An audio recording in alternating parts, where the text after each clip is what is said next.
തട്ടിപ്പ് ചെയ്യുന്നത് കൊണ്ടാണ് എന്ന് അവരോട് ചോദിക്കാതെ തന്നെ നിങ്ങൾക്ക് ഉത്തരം കണ്ടെത്താൻ പറ്റുമെന്നാണ് പറയാനുള്ളത്.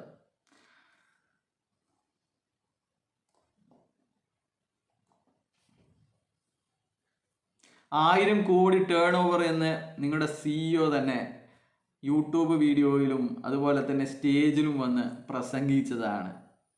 ഇങ്ങനെ 1000 കോടി ടേൺ ഓവർ എന്ന് പറഞ്ഞു കഴിഞ്ഞാൽ ഒരു മാസത്തിൽ എത്ര കോടിയാണ് നിങ്ങളുടെ കമ്പനിയുടെ ടേൺ ഓവർ, അല്ലെങ്കിൽ ഒരു ദിവസം നിങ്ങളുടെ കമ്പനിയുടെ ടേൺ ഓവർ എത്രയാണ്?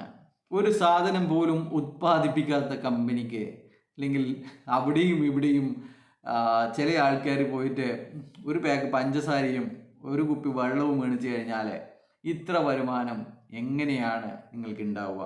ആരും കാണാത്ത OTT, 10,000 ആൾക്കാർ പോലും സബ്സ്ക്രൈബ് ചെയ്യാത്ത OTT പ്ലാറ്റ്ഫോമിൽ എങ്ങനെയാണ് വരുമാനം ഉണ്ടാകുന്നത്? ഇതൊക്കെ നിങ്ങൾ ലീഡർമാരോട് ചോദിക്കേണ്ട സമയം അതിക്രമിച്ചു എന്നാണ് പറയാനുള്ളത്. ഇനി നിങ്ങൾ ഇതൊക്കെ മനസ്സിലാക്കി വരുമ്പോൾ ലീഡർമാരെ തന്നെ ചിലപ്പോൾ നിങ്ങൾ കാണാൻ സാധിക്കില്ല. അതുകൊണ്ട് കിട്ടുന്ന അവസരത്തിൽ അവരോടൊക്കെ ചോദിക്കണം ഇത്. അപ്പോൾ അവർ പറയും നിങ്ങളോട്, നിങ്ങളും ഇതൊക്കെ അറിഞ്ഞിട്ട് തന്നെയല്ലേ ഇതുമായി ചേർന്നത്, നിങ്ങൾക്ക് ആർത്തിയായിരുന്നില്ലേ എന്ന്. നിങ്ങളുടെ പണം 6 ഇരട്ടിയാക്കാൻ അല്ലെങ്കിൽ 3 ഇരട്ടിയാക്കാൻ വേണ്ടിയിട്ടല്ലേ നിങ്ങൾ ഈ കമ്പനിയുമായിട്ട് അസോസിയേറ്റ് ചെയ്തത് എന്ന് അവർ നിങ്ങളോട് ചോദിക്കും.